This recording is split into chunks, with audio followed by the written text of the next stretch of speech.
بسم اللہ الرحمن السلام علیکم دوستو، ناول سرخ آنچل از قلم تانیہ طاہر، قسط نمبر 4۔ ماما کبیر کی پکار کر وہ یکدم پلٹی۔ آ جاؤ، مسکرا کر اس کو اندر آنے کا کہا۔ سالار نے جو نادر مشورہ رات اس کو دیا تھا، اس پر وہ خود حیران تھا کہ یہ اس کے بھائی کے اندر سے مشورہ نکلا ہے۔ اس نے تو اسے جھڑک دیا اور بھگا دیا۔ اپنے باپ کو وہ اچھے سے جانتا تھا، مگر کرنی اس نے اپنی ہی تھی۔ تبھی اس نے ماں کے پاس جانا مناسب سمجھا۔ کیا ہوا؟ وہ اس کی سوچ پر سوچ نظروں کی جانب دیکھ ہنس دیا۔ کبیر مسکرایا۔ مجھے ایک لڑکی پسند آ گئی، شادی کرنا چاہتا ہوں اسے۔ اس نے کہا تو مدیحہ ذرا چونک سی گئی۔ اپنی بہن کی بیٹی تو نے بھی کبیر کے لیے پسند کی ہوئی تھی، بس اس انتظار میں تھی کہ وہ کب شادی کے لیے مجھ سے جواب دے گا۔ مگر بیٹے کی چمکتی آنکھیں دیکھ کر وہ مسکرا دی۔ یہ تو بہت اچھی بات ہے، میرے بیٹے کو لڑکی پسند آ گئی ہے۔ جلدی سے بتاؤ کون ہے؟ اپنے بابا سے بات کی؟ انہوں نے پوچھا۔ ان کے مسکرانے پر کبیر بھی ایک دم خوش دکھائی دینے لگا۔ جی کی تھی بابا سے بات، اس نے صوفے پر سکون سے بیٹھتے ہوئے کہا۔ پھر کیا جواب دیا انہوں نے؟ وہ ان کا جواب جانتی تھی، پھر بھی انہوں نے پوچھ لیا۔ وہ ایمن اور میری شادی کی بات کر رہے تھے، اور یہ ممکن ہے وہ لڑکی مجھے بالکل نہیں پسند۔ کبیر نے ایمن کو سوچتے ہوئے جواب دیا۔ بری بات، آپ کی بھی بہنیں ہیں، مدیحہ نے ٹوکا۔ تو آپ یہ بات بابا کو سمجھائیں کہ میں کوئی چھوٹا بچہ نہیں ہوں جو ان کی مرضی سے چلوں گا۔ وہ سخت سے بولا۔ مدیحہ حیران سی ہوئی۔ کبیر اس کے پاس آ کر بیٹھی۔ میں آپ کے بابا سے بات کرتی ہوں۔ وہ بولی۔ آپ آج ہی میرا رشتہ جہاں میں کہہ رہا ہوں وہاں لے جائیں، میں ایک دن بھی ضائع نہیں کرنا چاہتا، اس نے کہا، اور انہیں ڈریس بتا کر وہاں سے اٹھ گیا۔ مدیحہ یوں ہی بیٹھی رہ گئی۔ دیکھ یار، زبردست لڑکی ہے، زین کی طرف موبائل بڑھاتے وہ بولا۔ زین نے موبائل کو تھام لیا۔ بے باک لباس میں وہ جو بھی لڑکی تھی کسی گانے پر ڈانس کر رہی تھی۔ زین تادیر اس کو دیکھتا رہا، جبکہ سب دوست ہنسنے لگے۔ یار ایسی چیز حقیقت میں نہیں ملتی۔ اس نے ویڈیو ختم ہوتے ہی سرد آہ بھری۔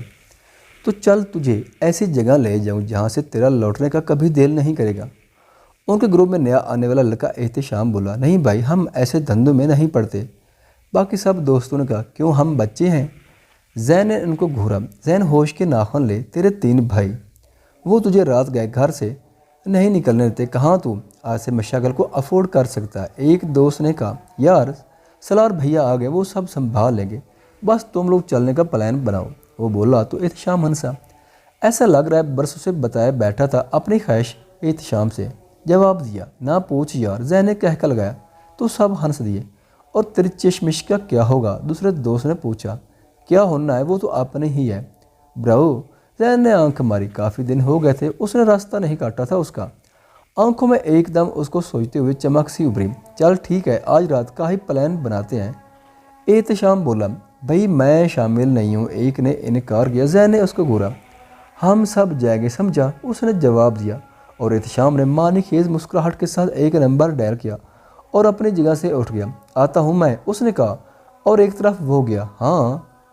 ہاں سنتا بھائی، اب اپنا مال تیار کر لینا، امیر لڑکے ہیں، احتشام نے دھیمی آواز میں کہا، اور فون بند کر دیا اور واپس ان کے پاس آ گیا جنہوں نے آج کالج پینک کر دیا تھا۔